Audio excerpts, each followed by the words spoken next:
يا نبي سلام عليك، يا رسول سلام عليك، يا حبيب سلام عليك، صلوات الله عليك.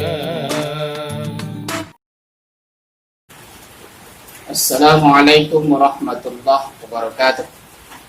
Alhamdulillah wassalatu wassalamu ala rasulillah wa ala alihi wa sahbihi wa mawala. Kaifa halukum jami'an ayyuhat tullab? Bi khair, bi sihah aidan walhamdulillah.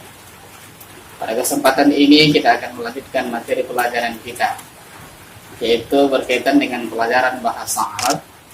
Ad-darusul awal, pelajaran yang pertama, tema Iyadatul Marid, yaitu menjenguk orang sakit.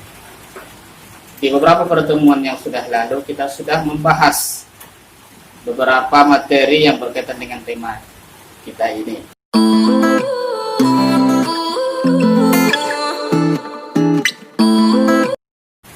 Maka dalam kesempatan ini Bapak akan mengulas kembali semua secara ringkas sebagai bahan ananda untuk kesimpulannya, agar bisa memudahkan dan mengulang materi pelajaran kita.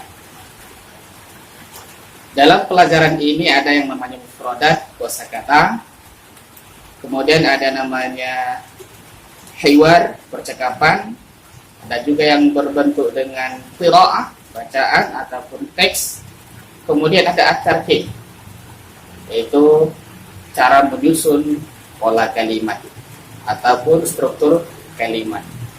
Yang dalam struktur kalimat untuk pelajaran pertama ini yaitu menyinggung materi pelajaran, yaitu fi'il dan dhamir.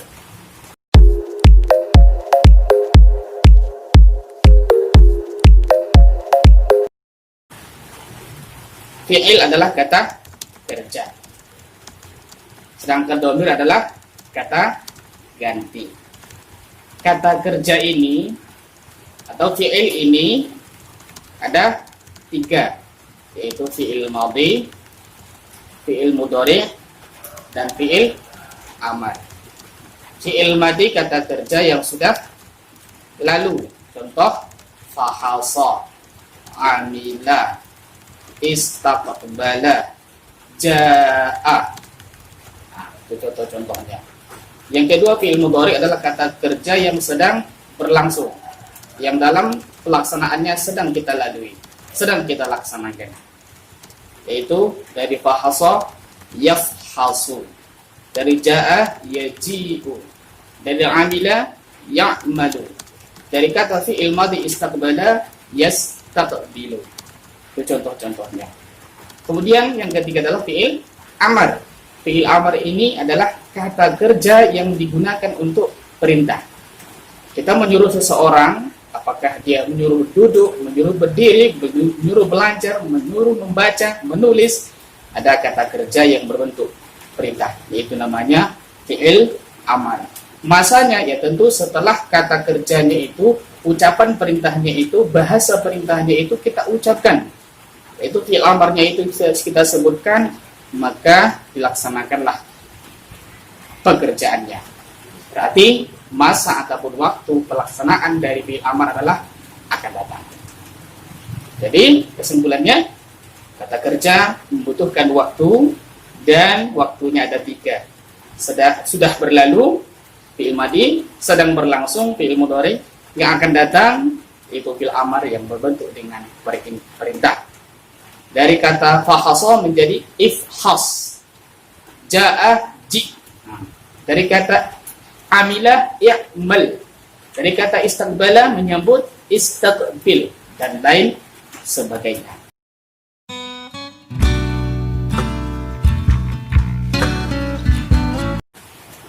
Kemudian kita fokus materi kepada fi'il madhi dulu.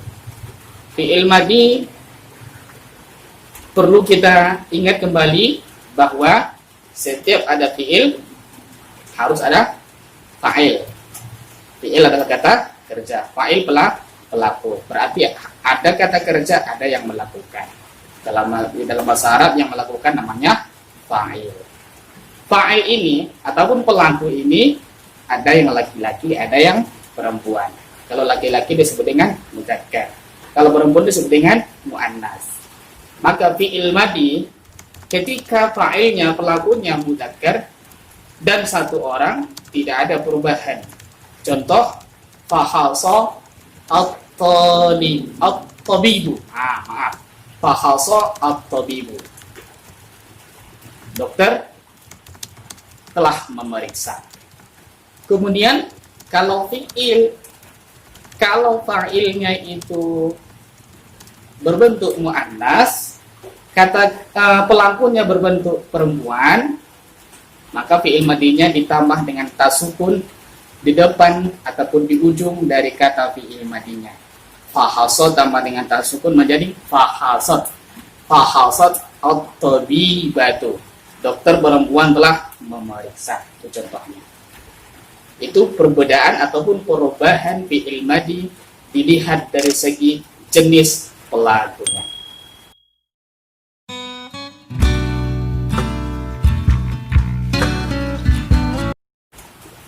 Materi kita berikutnya, fi'il madi dihubungkan dengan domir. Domir di sini diletakkan lebih dahulu. Namanya domir munfasil ataupun domir rofa munfasil. Semuanya berjumlah 14. Ataupun bisa juga kita ringkas menjadi 12 karena ada dua yang sama. Yaitu huwa, huma, hum. Ini untuk yang laki-laki.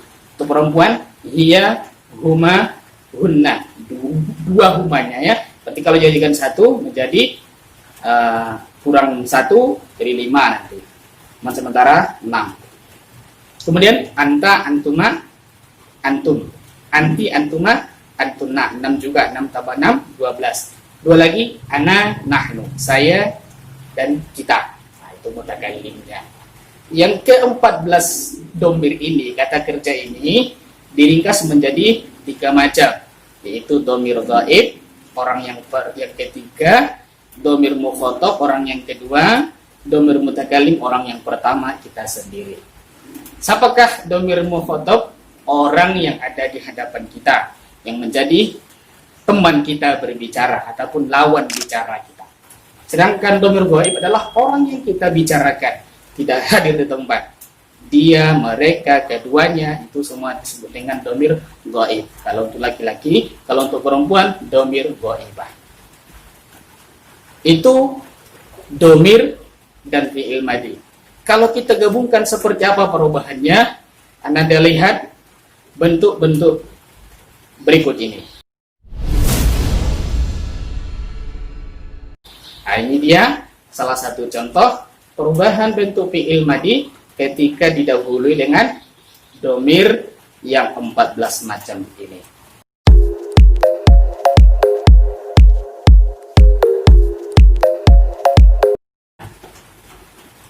Dalam menyusun kata, kalau dia didahului fi'il, ada susunan katanya itu berbentuk fi'il, fa'il, maf'ul.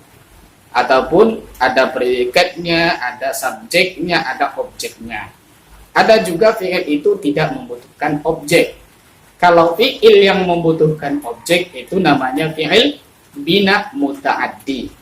Fi'il yang membutuhkan kepada pelaku dan butuh kepada sasaran perbuatan, yaitu objek, namanya maf'ulun bih. Cirinya bagaimana kita bisa mengetahui bahwa dia adalah fi'il yang muta'addi, fi'il yang berbentuk membutuhkan objek. Dia itu fi'ilnya dikerjakan oleh sebagian dari anggota badan kita. Apakah dia tangan saja atau oleh mulut saja, telinga saja, itu fi'il muta'addi. Contohnya mengambil, melihat, mendengar, mengatakan, makan, minum, mencium, itu semua bagian dari kata kerja yang membutuhkan objek, namanya fi'il muta'addi.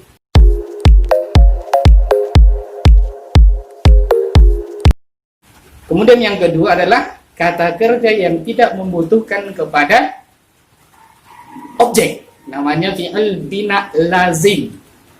Susunan katanya hanya dua, yaitu fi'il dan fa'il. Fi'il dan fa'il.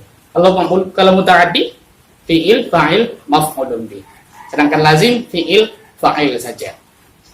Bagaimana cara membedakannya? Cara membedakannya adalah kita lihat kata kerjanya itu, makna dari pekerjaan itu dikerjakan oleh seluruh anggota badan kita. Dari ujung kepala sampai ujung kaki. Itu ikut semua melaksanakan. Duduk, itu semua diam. Berdiri, semua ikut berdiri. Badan kita mulai dari ujung rambut sampai ujung kaki ikut. Berjalan, itu juga. Pergi, datang. Maka kalau dia itu dikerjakan oleh seluruh anggota badan, itu namanya fi'il bina lazim. Fi'il bina lazim, dia hanya berbentuk fi'il dan fa'il saja, tidak membutuhkan objek. Kalau dibuat keterangan lain lagi, keterangan tempat, keterangan waktu, beda lagi ceritanya. Jadi kita saat ini masih memahami pelajaran tentang fi'il, fa'il, maf'ulun bih. Masih sebatas itu, yaitu kata kerja, pelaku, dan objek. Perubahan dari fi'il madinya, dari segi jenis pelakunya, perubahan fi'il madinya kalau dia bersambung dengan domir. Itu saja. Itu contoh-contoh. Silahkan Anda lihat contoh-contoh berikut ini. Dan setelah ini kita akan melanjutkan pembelajaran kita dengan ulangan harian. Terima kasih. Afwan minkum. Wassalamualaikum warahmatullahi wabarakatuh.